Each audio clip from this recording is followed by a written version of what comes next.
श्री शिवाय दोस्तों, आप सभी लोग जानते हैं कि 21 मार्च 2025 यानी शुक्रवार को पड़ रही है चैत्र महीने की सप्तमी तिथि। और दोस्तों, ये वो तिथि है जो चैत्र महीने में पड़ने वाली सबसे बड़ी तिथि है, क्योंकि यह शुक्रवार के दिन पड़ रही है और इस दिन शीतला सप्तमी का व्रत भी रखा जाता है और इसका बहुत ही बड़ा और विशेष महत्व होता है। पूज्य गुरु जी ने कहा है, अगर कभी भी मौका लग जाए और चैत्र महीने की शीतला सप्तमी शुक्रवार को पड़ जाए तो आप लोगों को 11 चावल के दाने का उपाय तो अवश्य ही करना चाहिए। इन दोनों का सहयोग बहुत ही कम आता है और दोस्तों, पूज्य गुरु जी ने अपनी शिव महापुराण की कथा में बताया है, इस दिन आपको 11 चावल दाने वाला उपाय तो अवश्य ही करना चाहिए, क्योंकि ऐसा दिन पूरे साल में सिर्फ एक ही बार आता है। और दोस्तों, आप सभी लोग जानते हो कि शुक्रवार शीतला सप्तमी का अगर सबसे बड़ा कोई उपाय है तो वो 11 चावल के दाने वाला उपाय है। तो दोस्तों, इस शुक्रवार दिन आप लोगों को इस 11 चावल दाने वाले उपाय को जरूर करना है। बहुत सारे लोग होंगे जिन लोगों ने इस उपाय को ना किया हो, मतलब पूरा साल निकल गया और उन्होंने किसी भी दिन इस 11 चावल दाने वाले उपाय को ना किया हो। पर दोस्तों, आपके पास एक आखिरी मौका बचा हुआ है, जो कि 21 मार्च के दिन है। तो इस दिन आप लोगों को इस वाले उपाय को जरूर कर लेना है, भले ही आपने पूरे साल भर इस उपाय को ना किया हो। पर अगर आपने इस चैत्र महीने की शीतला सप्तमी के दिन अगर इस वाले उपाय को कर लिया तो आपको इस उपाय को करने का वो फल मिलेगा जिसकी आपने कभी कल्पना करी नहीं होगी। इसलिए आप लोग इस वाले उपाय को एक बार जरूर कर लेना, ताकि आप लोगों के हाथ से ये मौका ना जा सके और आपको इस उपाय को करने का फल मिल सके। दोस्तों, ये उपाय पंडित जी ने अपनी अभी की ही शिवा महापुराण की कथा में बताया है, जिस उपाय को आज हम आपको बहुत अच्छे से समझाने वाले हैं। इस वीडियो को देखने के बाद इस उपाय को समझने के लिए आपको कोई और वीडियो को देखने की जरूरत नहीं पड़ेगी। तो चलिए दोस्तों, उपाय को शुरू करते हैं।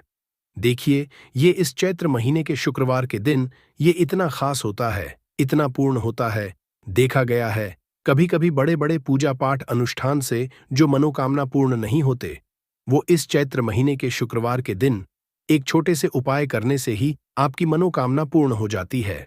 और बहुत सारे लोगों ने इस उपाय को किया भी है और उनको इस उपाय को करने का फल भी जरूर मिला है। अगर आप लोग भी इस उपाय को शीतला सप्तमी के दिन करना चाहते हैं तो आप इस उपाय को पहले अच्छे से समझ लेना, सुन लेना, उसके बाद करना। आपको इस उपाय का फल जरूर मिलेगा और इस उपाय को कर लेने से आपके घर में चाहे किसी भी तरह की दुख और समस्या क्यों ना चल रही हो, आपको उसका कारण भी नहीं पता है कि दोस्तों यह समस्या किस कारण से चल रही है। उसका कुछ भी कारण हो सकता है, जैसे पितृदोष हो सकता है या किसी भी तरह का मंगल दोष भी हो सकता है। तो इस दिन आप लोगों को ये वाला उपाय कर लेना है। ये एक ऐसा उपाय है जिस उपाय को अगर किसी विशेष दिन पर किया जाए तो दोस्तों उस विशेष दिन का जो है वह तो हमें मिलता ही मिलता है। पर हमने उस दिन पर इस उपाय को किया है तो हमें उससे भी बड़ा फल मिलता है और फल बहुत जल्दी मिलता है। दी आप इस उपाय को बहुत ही बड़े और विशेष दिन पर कर रहे हो, तो चलिए अब उपाय के बारे में बात करते हैं। लेकिन उससे पहले आप लोगों को यह जानना आवश्यक है कि आखिर यह उपाय किस समय करना है, किसको करना है और कैसे करना है। तो चलिए हम आगे आपको वीडियो में एक एक करके बता देते हैं। लेकिन उससे पहले अगर आप लोग हमारे चैनल पर नए हैं तो हमारे चैनल को सब्सक्राइब कर लेना और इस वीडियो को लाइक करके कमेंट बॉक्स में श्री शिवाय नमस्तुभ्यम, ओम नमः शिवाय जरूर टाइप कर देना। और अपने फायदे के लिए दूर करने के लिए इस वीडियो को पूरा देखकर जाना, तभी आपको लाभ की हासिल होगी। यदि आज आपने वीडियो को बीच बीच में से देखा, काट काट कर देखा, तो आपको जीवन में कभी सफलता हासिल भी नहीं होगी। तो दोस्तों, इस 11 चावल के दाने वाले उपाय को हमें इस शीतला सप्तमी के दिन कैसे करना है, किसको करना है, किस समय करना है और कहां पर करना है, ये सारे सवालों के जवाब आपको इस वीडियो में मिल जाएंगे। और जो ये वीडियो देखेगा दोस्तों, उसको 11 चावल के दाने वाला उपाय जरूर करना चाहिए, क्योंकि इस दिन एक चावल के दाने का भी ही बड़ा और विशेष महत्व होता है। और जब बात आ जाए 11 चावल के दाने की, तो ये सोने पे सुहागा वाली बात हो जाती है और ये एक बहुत ही बड़ा उपाय हो जाता है इस शुक्रवार शीतला सप्तमी तिथि का। तो अब दोस्तों, इस 11 चावल के दाने वाले उपाय को आखिर करना किसको है, सबसे पहले हम लोग वो बात जान लेते हैं। तो देखो, घर की जो बड़ी माताएं बहनें होती हैं, उन माताओं बहनों में से कोई भी एक बड़ी माता बहन इस वाले उपाय को कर सकती है। और अगर आप चाहें तो अपने घर में से सभी सदस्यों को भी इस उपाय को करवा सकते हैं। अगर किसी व्यक्ति की खुद की कोई मनोकामना है, खुद की कोई दुख और परेशानी है, जो कि वह अपने लिए ही करना चाहता है, इस वाले उपाय को तो वह खुद अपने लिए भी कर सकता है। बाकी अगर कोई घर में से ऐसा है जो कि अपने पूरे घर परिवार की सुख और शांति के लिए ये वाला उपाय करना चाहता है, तो दोस्तों वह भी कर सकता है, उसमें भी दिक्कत वाली बात नहीं है। कहने का मतलब ये है कि इस उपाय को हर एक सदस्य भी कर सकता है और पूरे घर परिवार के सदस्य के लिए घर की बड़ी माताओं, बहनों में से कोई एक माता, बहन भी कर सकती है। माताएं, बहनें अगर घर में उपस्थित ना हो या वो यह वाला उपाय ना कर पा रही हो, तो फिर घर का कोई बड़ा सदस्य भी इस 11 चावल के दाने वाले उपाय को कर सकता है। चाहे फिर वह पुरुष ही क्यों ना हो, उसमें कोई भी दिक्कत वाली नहीं है। अब दोस्तों, इस 11 चावल के दाने वाले उपाय को हमें करना कहां पर है? हमें इसे शिव जी के मंदिर में जाकर करना है। बहुत सारे लोग प्रश्न करते हैं, हर एक उपाय को करते समय क्या हम इस उपाय को घर पर कर सकते हैं? तो इस वाले उपाय को आप घर पर नहीं कर सकते हो। इस वाले उपाय को करने के लिए आपको शिव जी के मंदिर ही जाना पड़ेगा। उसके बाद में दोस्तों, जो अगला प्रश्न निकल कर आता है वो यह आता है इस उपाय को लेकर कि आखिर इसको हमें किस समय करना है, सुबह के समय करना है कि शाम के समय करना है। तो देखो, इस वाले उपाय को आप लोग सुबह के समय भी कर सकते हो और शाम के समय प्रदोष काल में भी कर सकते हो। अब अगर आप पूछो कि दोस्तों सबसे उत्तम समय कौन सा रहेगा इस 11 चावल के दाने वाले उपाय को करने का, तो हम आपसे बस यही कहेंगे कि इस उपाय को आप सुबह के समय करेंगे तो ज्यादा बेहतर होगा। बाकी अगर प्रदोष काल शाम के समय भी करेंगे तो भी अच्छा होगा, उसमें दिक्कत वाली बात नहीं है। तो अब दोस्तों, जो अगली सबसे बड़ी और महत्वपूर्ण बात आती है वो यह आती है कि सुबह अगर हम उपाय को करेंगे तो हमें कितने बजे से लेकर कितने बजे तक के बीच में करना है, और शाम के समय प्रदोष काल में करेंगे तो हमें कितने बजे से लेकर कितने बजे के बीच में करना है। तो देखो, सुबह जितनी जल्दी हो सके आप उपाय को करने की कोशिश करना। बाकी अगर किसी कारणवश लेट भी हो जाओ, थोड़ी देर भी हो जाए, तो 10 या 11 बजे तक भी आप उपाय कर लेना, पर 12 बजे से ज्यादा देरी ना हो। ठीक है, बात का ध्यान रखना। उसके बाद में दोस्तों, अगर शाम के समय प्रदोष काल की बात करें, प्रदोष काल का जो समय है होता है वो शाम के 6 बजे से शुरू हो जाता है। मतलब शाम के 6 बजे से लेकर 7 बजे के बीच का जो समय होता है, ये समय प्रदोष काल का समय होता है। पर अभी जो मौसम चल रहा है, इस मौसम में जो है शाम बहुत देरी से होती है, तो आप इस उपाय को 7 या 8 बजे के बीच में भी कर सकते हो। मतलब शाम के 6 बजे से रात 8 बजे के बीच में आप कभी भी इस वाले उपाय को कर सकते हो, उसमें कोई भी दिक्कत वाली बात नहीं है। अब दोस्तों, यहां पर इस उपाय को लेकर एक और सबसे बड़ी बात ये निकल कर आती है कि इस 11 चावल के दानों को हमें लेना कहां से होता है, और हमें इस उपाय को करने के साथ में क्या और कुछ भी सामग्री ऐसी होती है जो शिवजी के मंदिर लेकर जानी है। तो देखो, यहां पर हम आपको बता दें, सबसे पहले आप लोग ये कि यह जो 11 चावल के दाने वाला उपाय है, सिर्फ और सिर्फ आप उपाय की सामग्री लेकर कभी भी शिवजी के मंदिर मत जाना। क्योंकि हमें भगवान के सामने यह नहीं दर्शाना है कि अगर हम भगवान शिव जी के मंदिर आए हैं तो अपने फायदे के लिए आए हैं, तो इसलिए जो भी पूजन सामग्री है उपाय सामग्री है। 11 चावल के दाने, इसके साथ में आपको पूजन सामग्री भी जरूर लेकर जाना है। देखो, अगर सुबह के समय उपाय कर रहे हो तो सीधी सी बात है, एक लोटा जल तो आप लेकर जाओगे ही जाओगे। वही एक लोटा जल अगर मिट्टी का जल हो तो बहुत अच्छा रहेगा। मिट्टी का जल कैसे बनाया जाता है, इसके लिए हमने पहले से बहुत सारी वीडियोस बना दी है। आपके पास इस दिन एक आखिरी मौका रहेगा मिट्टी का जल शिव जी पर चढ़ाने का और उपाय को करने का। बहुत बड़ा आपको इस दिन फल मिलेगा, तो इसलिए इस दिन हो सके तो दोस्तों मिट्टी का जल चढ़ाना, तो अपने साथ में कम से कम एक लोटा जल तो आपको लेकर जाना ही जाना है। अगर मिट्टी का जल नहीं है तो घर का जल भी इस्तेमाल कर सकते हो। इसके अलावा जो भी पूजन सामग्री है, देखो 11 चावल के दाने ये अलग आपके रहेंगे और जो आपकी पूजन सामग्री रहेगी वो अलग रहेगी। पूजन सामग्री में आप जो भी चीज लेकर जाना चाहे वो लेकर जा सकते हैं, उसमें कोई भी दिक्कत वाली बात नहीं है। वहीं अगर हम बात करें शाम के समय की, तो शाम के समय शिव जी पर जल नहीं चढ़ता है। इसीलिए शाम के समय आप लोग एक दीपक तैयार कर लें, जो कि गोलबत्ती का, आटे का, शुद्ध देसी घी का होगा। है ना, इस बात का आप लोगों को ध्यान रखना है। और इस दीपक को आपको घर से जलाकर नहीं लेकर जाना है, भगवान शिव जी के मंदिर में जाकर ही जलाना है। इस बात का भी आप लोगों को ध्यान रखना है। अब दोस्तों, यहाँ पर हमें इस बात को समझना है कि ये 11 चावल के दाने हमें लेना कहाँ से है। क्या हमें दुकान से लेकर आना है, या हमें अपने घर से लेना है, या कहाँ से लेकर आना है और कौन से चावल लेना है, क्योंकि चावल भी बहुत तरह के होते हैं। देखो, इन सभी सवालों के जवाब आप लोग एक बात में सुन लो कि दोस्तों, ये जो उपाय है, इस उपाय में आपको ये नहीं देखना है कि दोस्तों कौन से चावल है, कौन से चावल नहीं है।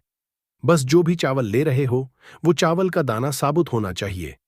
मतलब साबुत होना चाहिए, टूटा हुआ नहीं होना चाहिए, कटा पीटा नहीं होना चाहिए। ये बात आपको ध्यान रखना है। बाकी आपका चावल बासमती हो या सादा चावल हो, या कोई सा भी चावल हो, उसमें कोई भी की बात नहीं है। तो सीधी सी बात है कि आपके घर के रसोई घर में जहां पर आप भोजन बनाते हो, वहां पर जो भी चावल आपके उपस्थित हो, उन चावलों में से अपनी एक कटोरी भर लेना, या एक मुट्ठी चावल अलग से निकाल कर रख लेना। क्योंकि हम 11 चावल ही यहां पर इस उपाय में लेने वाले हैं, तो हमें यह चावल के दाने गिनकर निकालने पर डटेंगे। इस बात का आप लोगों को ध्यान रखना है। तो अपने उस चावल की कटोरी में से, या चावल में से 11 ऐसे चावल के दान आप लोग निकाल लो जो कि टूटे हुए ना हो, कटे पिटे ना हो, जिनमें कोई दाग ना लगा हुआ हो, है ना। अच्छे साबुत चावल के दाने 11 दाने आप लोग निकाल कर रख लो, और इन्हें किसी भी एक कागज की पुड़िया में या किसी एक छोटी सी कटोरी में आप लोग रख लो, ताकि यह सुरक्षित रहे। आपके एक भी चावल का दाना इधर उधर ना हो, और आपका उपाय भी पूरा अच्छे से हो जाए। तो दोस्तों, जैसे ही आपका उपाय की जो सामग्री है, 11 चावल के दाने, ये तैयार हो जाते हैं, कि बाद में आपको जो भी अपनी पूजन सामग्री है, सुबह के समय कर रहे हो तो एक लोटा जल या पूजन सामग्री जो लेकर जाना चाहो, उसकी भी तैयारी कर लेना। और शाम के समय जा रहे हो तो दोस्तों, अपना जो दीपक है उसे तैयार कर लेना। ठीक है। और उपाय को करते समय शुद्धता का विशेष रूप से ध्यान रखना। ठीक है। सुबह सुबह स्नान करने के बाद ही उपाय को करने की आप लोग तैयारी करना। उसके बाद अगर शाम के समय की बात करें, तो शाम के समय आपको स्नान करने की जरूरत नहीं है, पर शुद्धता का ध्यान रखना है। आपको स्नान तो नहीं करेंगे, आप हाथ मुंह धोकर भी इस वाले उपाय को शाम के समय प्रदोष काल में कर सकते हैं। इसमें कोई दिक्कत वाली बात नहीं है। तो आप अपने उपाय की पूरी सामग्री तैयार करके आपके पास ही में जो आपका शिव मंदिर हो, वहां पर पहुंच जाइए। सबसे पहले शिव मंदिर में जाकर आप लोगों को उपाय नहीं करना है, पहले भगवान के करना है। भगवान से आशीर्वाद हासिल करना है। फिर शिव जी के शिवलिंग के पास में आना है। शिवलिंग के पास में आने के बाद आप जो पूजन सामग्री लेकर आए हुए हैं, जैसे कि सुबह गए हुए होंगे, तो एक लोटा जल और जो भी पूजन सामग्री लेकर आए हैं, आप उनसे भगवान शिव जी की पूजन कीजिए। सबसे पहले तो एक लोटा जल ही चढ़ेगा, उसके बाद में आपकी पूजन सामग्री चढ़ेगी।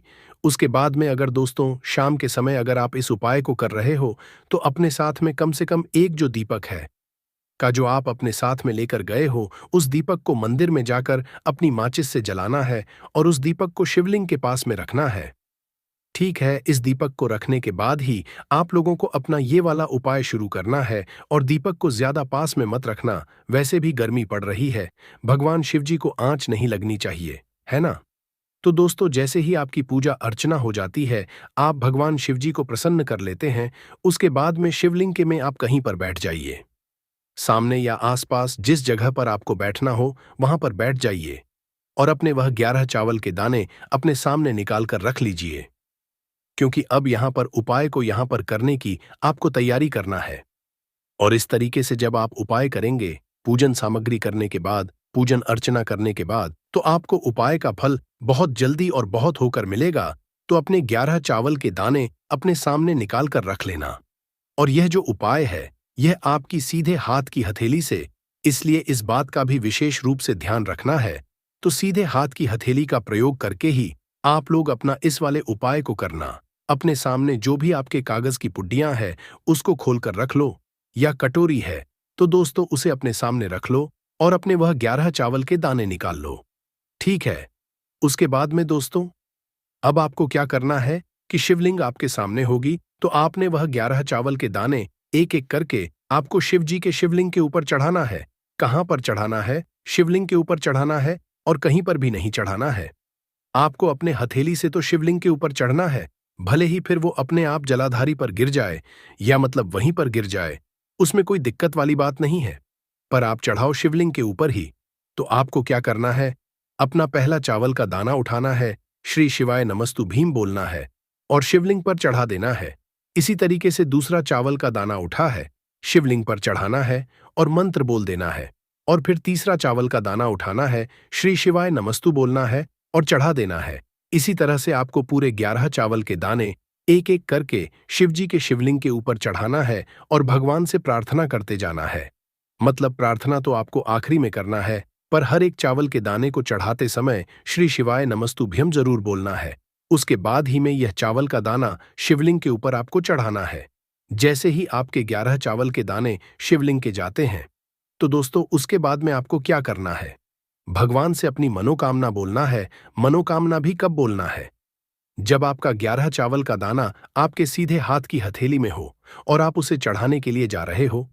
श्री शिवाय नमस्तु भयम बोलकर उस आखिरी चावल के दाने को शिवलिंग के ऊपर चढ़ा देना और भगवान से फिर अपनी वह मनोकामना बोल देना, जिस मनोकामना के लिए आप लोग अपना यह वाला उपाय कर रहे हो, जिस भी दुख और के लिए आप लोग अपना यह वाला उपाय कर रहे हो, उसके बाद में जैसे ही आप अपनी मनोकामना बोल देते हो, आपका यह वाला उपाय पूरा हो जाता है। पर दोस्तों, उपाय को करने के बाद आप लोगों को 2 मिनट भगवान शिव जी के मंत्र का जाप जरूर करना है और मंत्र का जाप करने के बाद भगवान से एक और बार प्रार्थना करना है अपनी मनोकामना के लिए या अपनी जो भी दुख और परेशानी है उसके लिए। इसके बाद में आप लोग भगवान को देखकर भगवान से प्रार्थना करके उनसे आशीर्वाद लेकर वहां से उठ सकते हैं और अपने घर पर जा सकते हैं। बस दोस्तों, यहां पर यह वाला उपाय पूरा हो जाता है। इस तरीके से जो भी व्यक्ति छोटी छोटी चीजों का ध्यान रखते हुए इस 11 चावल के दाने वाले उपाय को करेगा, निश्चित सी बात है उसे उसकी मनोकामना जल्द ही पूर्ण होगी और जो भी दुख और परेशानी है वो भी बहुत ही जल्दी दूर होंगे। और दोस्तों, अगर आपको हमारी ये वीडियो पसंद आई हो तो हमारे इस वीडियो को लाइक और चैनल को सब्सक्राइब जरूर करें। हर हर महादेव। आपको लेना है एक गोलबाती का दीपक। आप चाहे तो मिट्टी का ले सकते हैं या फिर घर से शुद्ध आटा मढ़कर उसका दीपक आप तैयार कर सकते हैं। इसके बाद आपको लेना है शुद्ध गाय का घी। अगर वो नहीं है तो कोई भी देसी घी इस्तेमाल कर सकते हैं, जिससे आपको दीपक प्रज्वलित करना है। देखो, अब ये सब सामग्री लेकर आपको जाना है। प्रदोष काल में आपके घर पर तुलसी जी के घेरे के पास में देखो, ये उपाय तो आपको अवश्य करना है। देखो, वहां पहुंचकर सबसे पहले वो दीपक आपको प्रज्वलित कर देना है और ओम नमो भगवते वासुदेवाय नमः का 11 बार जाप करना है। उसके बाद आपको अपने सीधे हाथ में थोड़ी हल्दी लेकर उस दीपक में अपना नाम और गोत्र बोलते हुए डाल देना है। उसके बाद माता लक्ष्मी से आपको प्रार्थना करना है कि हे महालक्ष्मी, हमारी सभी दुख तकलीफों को दूर करो। हे महादेव, हमारे सब दुख कष्टों को खत्म करो। इस भावना से आपको ये उपाय करना है। में कामयाबी मिलेगी, साथ ही उसके परिवार के हर सदस्य को उनके काम में कामयाबी मिलती है। नंबर 3, दोस्तों, अपने घर में धारदार चीज नहीं रखनी चाहिए। इससे परिवार में तनाव बढ़ता है और झगड़े आदि होने लगते हैं। ऐसे में रसोई घर में 1 या 2 से ज्यादा चाकू छुरी नहीं रखने चाहिए, ऐसे जिसका आप उपाय नहीं करते हैं, परंतु आपने अब तक रसोई घर में उसे रखा हुआ है, तो ऐसे ही बेकार परिधारदार वस्तुओं को तुरंत ही बाहर कर देना, क्योंकि ऐसी चीजें घर में रखने से नकारात्मकता आकर्षित होती है। इससे काफी बुरा प्रभाव पड़ता है। नंबर 4, रसोई घर के सामने जूते, चप्पल, झाड़ू, पोछा कभी भी नहीं रखना चाहिए। इससे माता अन्नपूर्णा नाराज होती है और पूरे घर को गरीबी का सामना करना पड़ता है। इसे पाप भी समझा जाता है। इसीलिए आपको कभी भी चप्पल, जूते या झाड़ू, पोछा घर के सामने नहीं रखनी चाहिए, क्योंकि इससे घोर अनर्थ हो सकता है और माता नाराज हो सकती है। नंबर 5, रसोई घर में खाना बनाते समय में महिलाओं को भोजन झूठा नहीं करना चाहिए। ऐसा करने मां अन्नपूर्णा जी का पूर्ण अपमान होता है। इससे घर में दरिद्रता का वास हो जाता है और माता लक्ष्मी भी घर से रूठकर चली जाती है। बहुत सी महिलाएं खाना बनाते समय खाने में नमक या मसाले चेक करने के लिए भी खाने लगती है। ऐसा नहीं करना, शुभता का ख्याल रखें और खाना बनाते समय पूरे खाने को कभी भी झूठा न करें, क्योंकि ऐसे में उनका अपमान समझा जाता है। घर की सुख शांति भंग हो जाती है। इसीलिए अगर आप खाना बनाएं तो सबसे पहले आप खाने को थोड़ा कहीं पर चढ़ा दें, थोड़ा सा किसी को खिला दें, तब भी आप भोजन छक सकते हैं। नंबर 6, अगर बार बार आपके भोजन में बाल निकल आते हैं, इसे आप मामूली ना समझें। ऐसा समझा जाता है कि खाने में बार बार बाल आना राहु केतु का बुरा प्रभाव होता है। ऐसा घर सदैव निधन का निधन ही रहता है। खाने में कभी भी बाल नहीं आना चाहिए, क्योंकि यह मां अन्नपूर्णा का सबसे बड़ा अपमान समझा जाता है। ये घोर अनर्थ समझा जाता है। ऐसे में शुद्धता भी भंग हो जाती है और परिवार को भयंकर बीमारियों का सामना करना पड़ सकता है। ये भूल कर भी ना करें। और खाना बनाते समय सदैव औरतों को अपने बाल बांधकर ही खाना बनाना चाहिए। दोस्त, वास्तुशास्त्र के अनुसार कुछ वस्तुएं ऐसी हैं जो रसोई घर में बिल्कुल भी नहीं रखनी चाहिए।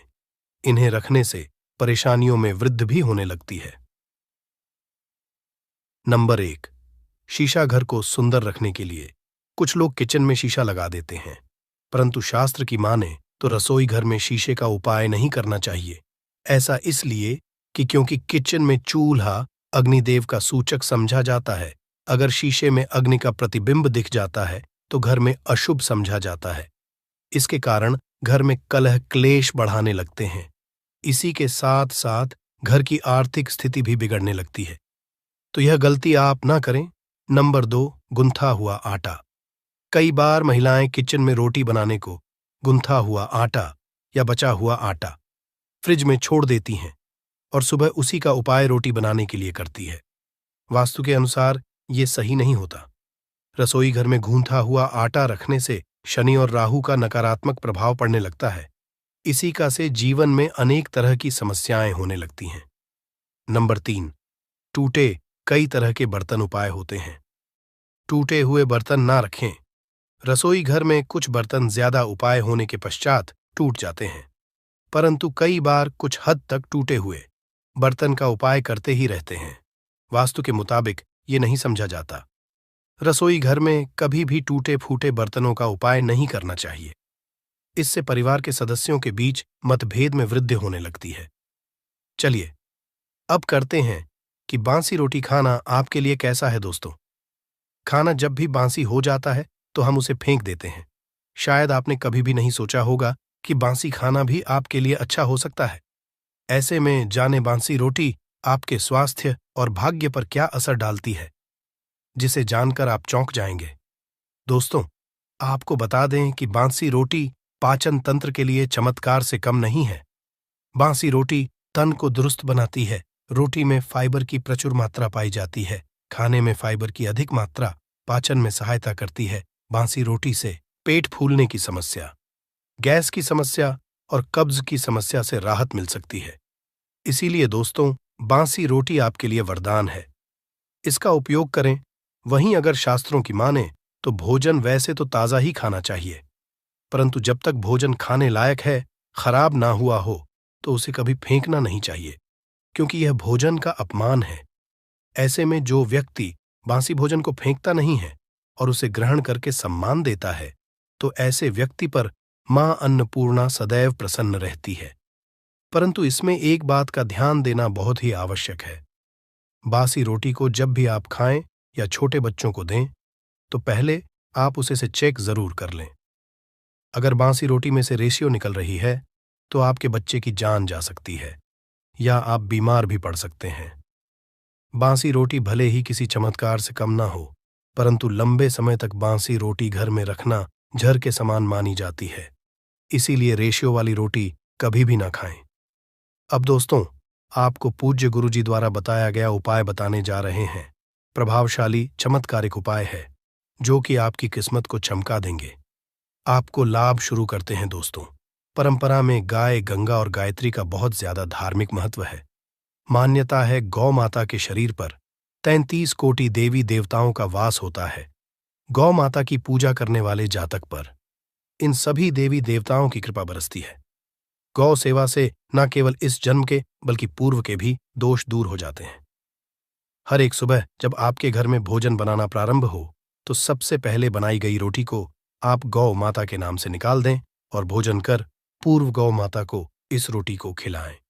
अगर संभव हो तो काली गाय को खिलाएं। ये भी काली गाय ना मिले तो सफेद गाय को भी आप खिला सकते हैं। आपको बता दें कि गाय को आप भी रोटी बनाएं। प्रतिदिन ताज़ी रोटी ही बनाएं। गाय को अगर आपने रोटी बनाई है तो कोशिश करें कि उस रोटी को आप तुरंत ही गाय को दे दें। अगर आप उस रोटी को रख देंगे और उस रोटी को अगले दिन देंगे तो वह रोटी बासी मानी जाएगी। गाय को कभी भी रोटी ना दें, इससे घर में नकारात्मक ऊर्जा वास करती है और जो भी काम आपके बनने वाले होंगे वह काम भी आपके बिल्कुल भी नहीं बनेंगे। इससे आपके घर में सदैव दर्द देवता का वास रहेगा और आप जिस भी काम उस काम में आपको सदैव असफलता ही हाथ लगेंगे। इसलिए कोशिश करें, गाय को रोजाना ताज़ी रोटी बनाकर खिलाएं और रोटी को बिल्कुल ना रखें। उसी रोटी गाय को ना दें और साथ ही साथ सड़ी गली चीजें गाय को नहीं खिलानी चाहिए। घर में कोई फल कोई सब्जी है, सो जाए तो लोग क्या करते हैं, गाय को देते हैं। नहीं, ऐसा नहीं करना चाहिए। ऐसा करने से अगर आप गाय खिलाते हैं तो और आप आपके भाग्य बन जाते हैं। आप बिल्कुल सड़ी गली चीजें गाय को ना खिलाएं और साथ ही साथ अब आटे की 11 लोहियां बनाकर उनके ऊपर हल्दी लगाएं, इसके बाद को खिलाएं। हर एक लोह को खिलाते समय गाय के सींगों पर आप हाथ फेरें, पीठ पर हाथ फेरें, मस्तक पर हाथ फेरे रहे हैं। माता गाय के अब चरणों का स्पर्श करें। दोस्तों, ऐसा करने से आपके समस्त काम बनने लगेंगे। जो दुख का समय चल रहा है वे भी खत्म। आपके जीवन में खुशियां ही खुशियां होंगी। और एक बार आप 7 बार गाय की परिक्रमा भी कर लें तो आपके समस्त काम होंगे। और साथ ही साथ आप गाय को जब भी रोटी दें, रोटी पर या तो आप थोड़ी हल्दी लगा लें या थोड़ा गुड़ रख लें। अगर गुड़ ना हो तो आप थोड़ा घी रख सकते हैं। दोस्तों, गाय को कभी भी सूखी रोटी ना खिलाएं। सूखी का मतलब गाय को रोटी खिलाएं, उस पर कुछ ना कुछ रख कर खिलाएं। हल्दी रख लें, गुड़ रख लें, मिश्री, घी या जो भी रख लें, मतलब खाली नहीं है। इतना करने मात्र से आपके जीवन के सभी दुख दर्द समाप्त हो जाएंगे। चीजों का दान करने से बहुत सारे ग्रहों को कंट्रोल किया जा सकता है।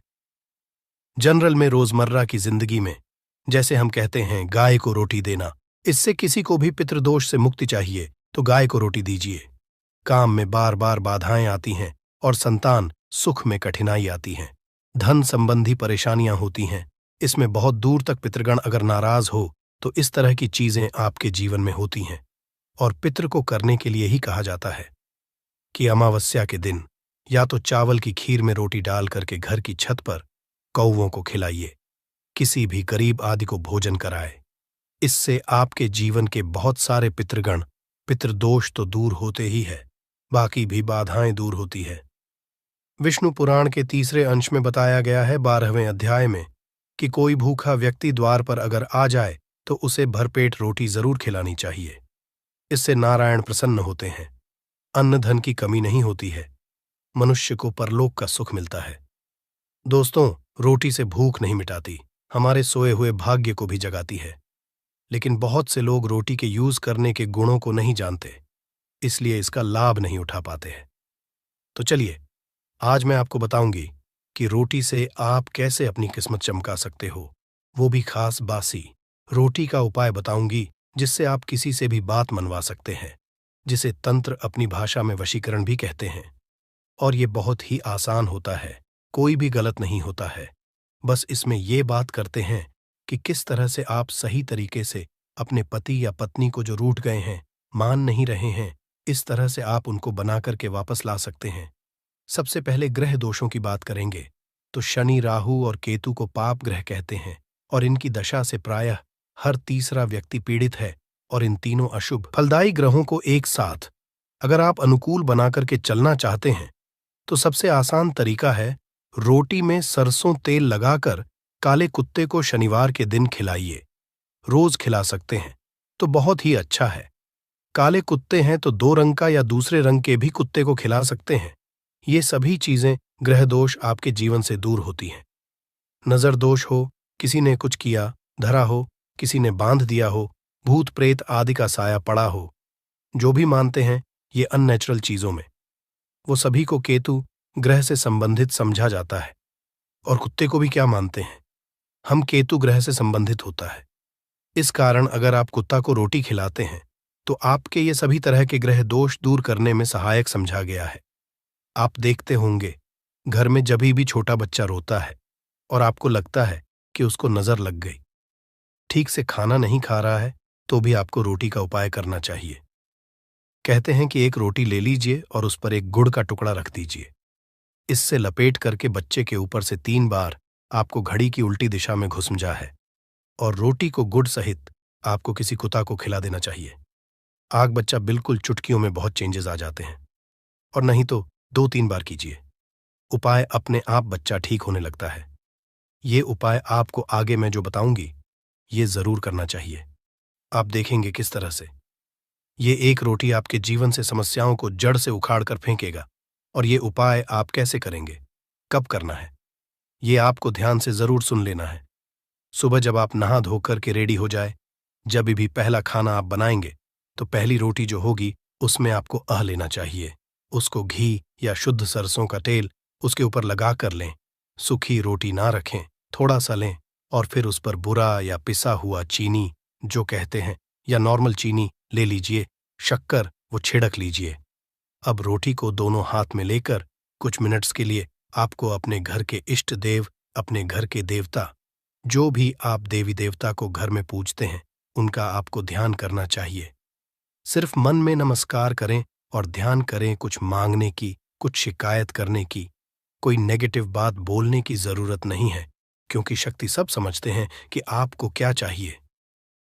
अब इस रोटी के बराबर बराबर आपको 4 टुकड़े कर लेने हैं और इन 4 टुकड़ों को आपको अलग अलग जगह पर रखना है। अब पहला टुकड़ा रोटी का कहाँ रखेंगे? पहला टुकड़ा इस एक टुकड़े के छोटे छोटे 2 टुकड़े कर लीजिए और अपने घर की छत पर या आप फ्लैट में रहते हैं तो अपनी बालकनी आदि में रख दीजिए। पक्षियों को खाने के लिए रख दीजिए। अगर घर पर नहीं है तो आप ये व्यापार स्थल पर भी कर सकते हैं। उपाय को इससे आपके पितृदेव की जागती है, वे आप पर प्रसन्न होते हैं। जो भी कार्य करेंगे उसमें आपको 100% मदद मिलेगी, आपको सफलता मिलेगी और व्यापार आदि धन लाभ आपको होता है। व्यापार दिन दुगनी रात चौगुनी उन्नति करने लगता है। इसलिए उनके संतोष के लिए ये आपको करना चाहिए। रोटी का दूसरा टुकड़ा छोटे छोटे टुकड़े करके चींटियों के बिल पर डाल दीजिए। इससे आपकी उन्नति में स्थिरता आनी शुरू हो जाती है। आपको खुशी देख करके, मतलब जो लोग भी कोई खुशी देखकर खुश नहीं है, आपसे ईर्ष्या करते हैं या जलते हैं और सदा कुदृष्टि रहते हैं, आपकी खुशहाली और शांति पर उनके सभी हथियार फेल हो जाएंगे। इस चीज को आप करके देखिए और इस तरह से आपका कारोबार और धन भी सुरक्षित रहेगा। और किसी भी तरह की अगर ईविल आई पड़ी है आपके घर पर या खतरनाक आपके नजर दोष लगा है, वो सभी इससे दूर हो जाते हैं। रोटी का तीसरा टुकड़ा, ये टुकड़ा आपको किसी आवारा कुत्ते को खिलाना है जो गली में घूम रहा है। कोई लोग पूछते हैं कि कुत्ता को खिला दूं, तो घर के कुत्तास को नहीं खिलाना है। ध्यान रहे, किसी रोड पे घूम रहे हैं, ऐसी जो भी आवारा कुत्ते होते हैं उनको ही आपको खिलाना है। पालतू कुत्तों को नहीं खिलाना है। ब्लैक कुत्ता हो तो बहुत अच्छी बात, लेकिन कुत्ते का रंग को लेकर ये नहीं कि ब्लैक नहीं मिला तो आप खिलाएंगे नहीं, आप खिला दीजिए। इससे भी आपके दुश्मन खत्म होते हैं। शत्रु चाहे कितने भी षड्यंत्र करते हैं आपके जीवन में, लेकिन आपका बाल भी बांका नहीं कर पाएंगे। रोटी का चौथा टुकड़ा यानी कि आखिरी टुकड़ा, इसे आपको चौराहे पर रख देना है। ये महामई का भोग कहलाता है और इस क्रिया को करने से महामई आपकी सभी ओर से रक्षा करती है। चाहे किसी ने भी आपके ऊपर शक्तिशाली तांत्रिक क्रिया आदि भी किया है, किसी भी तरह की नेगेटिव एनर्जी आपके ऊपर डाली है, तो माता रानी की कृपा से आपके बिना कुछ किए वो अपने आप निष्फल हो जाता है। इस तरह से एक रोटी के 4 टुकड़े करके रोज कर सके तो रोज नहीं तो कम से कम शनिवार के दिन आपसे 4 शनिवार ऐसा कीजिए। आप देखिए आपके जीवन से कैसे सारी कठिनाइयां अपने आप दूर हो जाती हैं।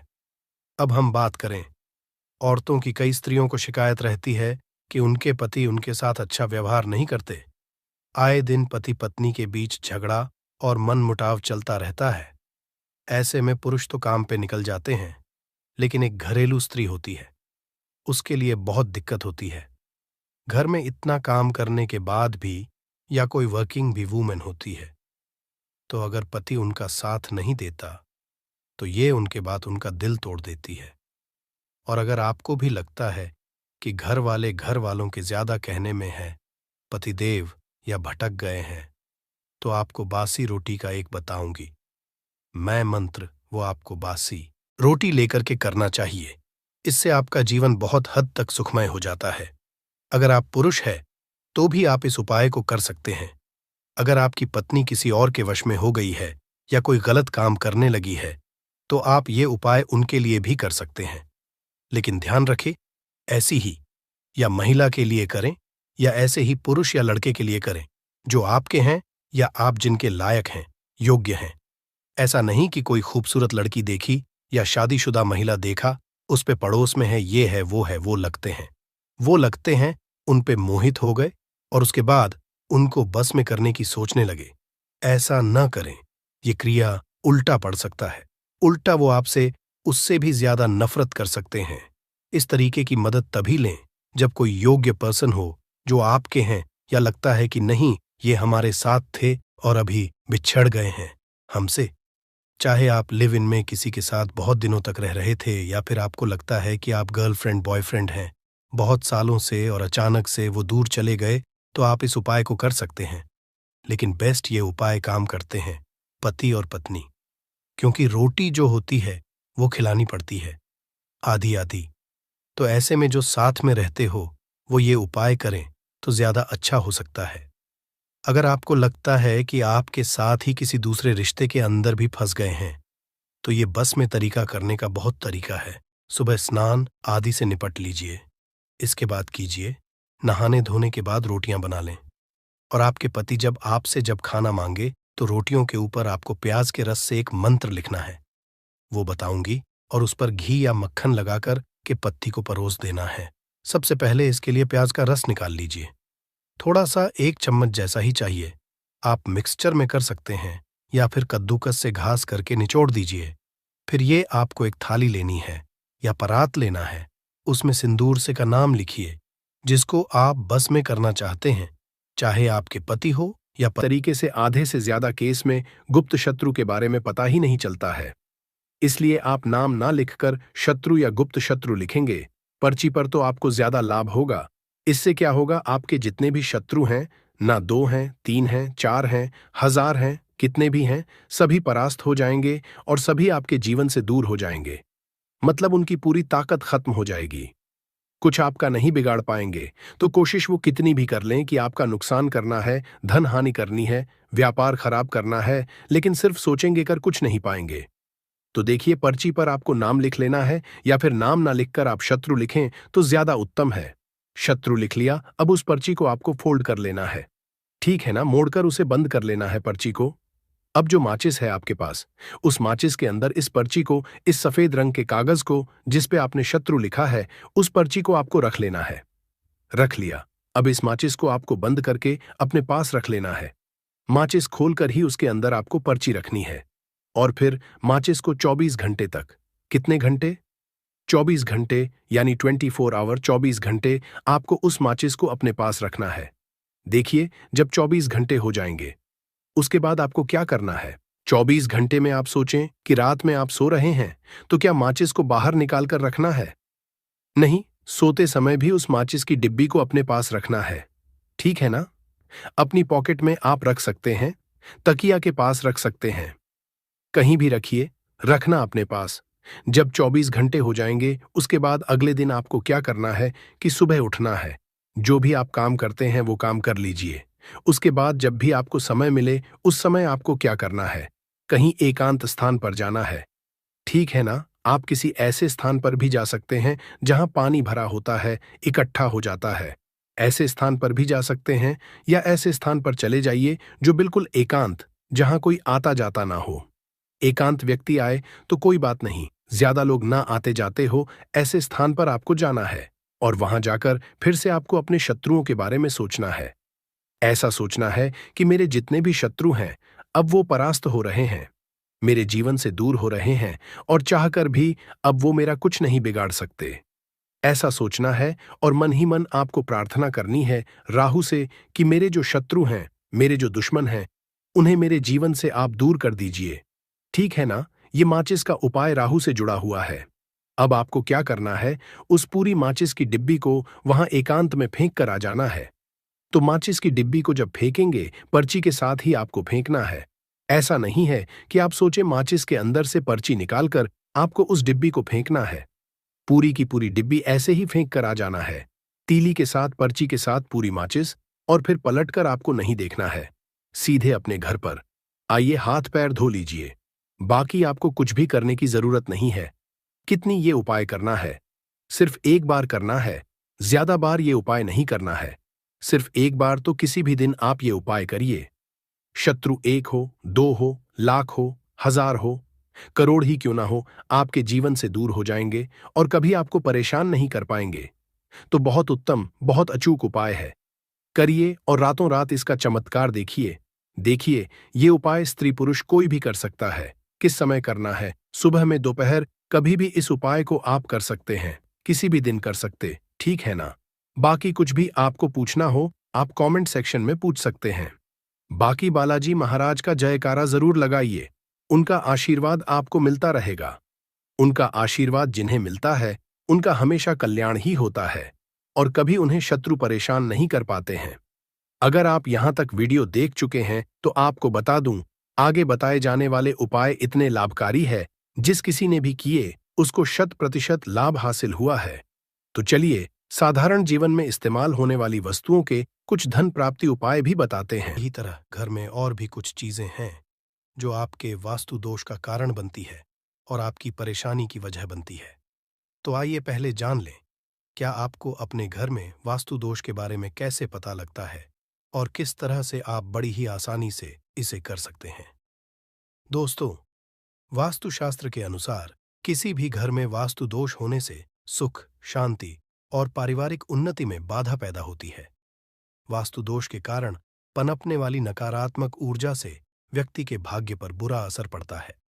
साथ ही घर के लोगों को कई तरह की परेशानियों का सामना करना पड़ता है। दोस्तों, शास्त्रों के अनुसार अगर हम ये छोटे मोटे उपाय कर लें तो अपने घर नेगेटिव एनर्जी से छुटकारा पा सकते हैं।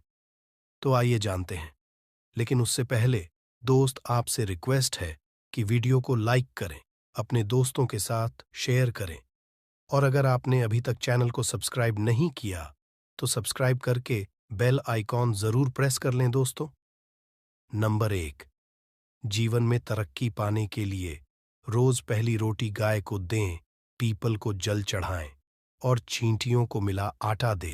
तांबे के लोटे में जल लाल चंदन मिलाकर रात को अपने सर के पास रखकर सो जाएं। सुबह उस जल को तुलसी को चढ़ा दें। ऐसा करने से आपकी परेशानियां धीरे धीरे दूर हो जाएंगी। नंबर 2, वास्तु के मुताबिक अगर आपके घर में तिजोरी है और आप उसके सामने शीशा लगा दें तो इससे धन में बरकत होती है। व्यापारी लोग अपने कैश बॉक्स के सामने शीशा लगाएं, इससे आपके ग्राहक बढ़ेंगे। दोस्तों, 3, झाड़ू पोछा कभी भी खुले में नहीं रखना चाहिए। इन्हें हमेशा छिपाकर रखना चाहिए और झाड़ू कभी भी रसोई में नहीं रखनी चाहिए। नंबर 4, शौचालय का दरवाजा हमेशा बंद होना चाहिए। माना जाता है कि घर की नकारात्मक ऊर्जा शौचालय में ही बात करती है। ऐसे में अगर शौचालय का दरवाजा खुला रहता है तो नकारात्मक ऊर्जा आपके घर में प्रवेश करती है। घर में सुख शांति के लिए कपूर को घी में डूबाकर सुबह शाम जलाना चाहिए। इससे घर में वास्तु दोष भी कम होता है और रह रहे सदस्यों के जीवन की परेशानियां दूर होती हैं। दोस्तों, नंबर 6, दुर्घटना से बचने के लिए शाम को हनुमान चालीसा के बाद कपूर जरूर जलाना चाहिए। नंबर 7, घर में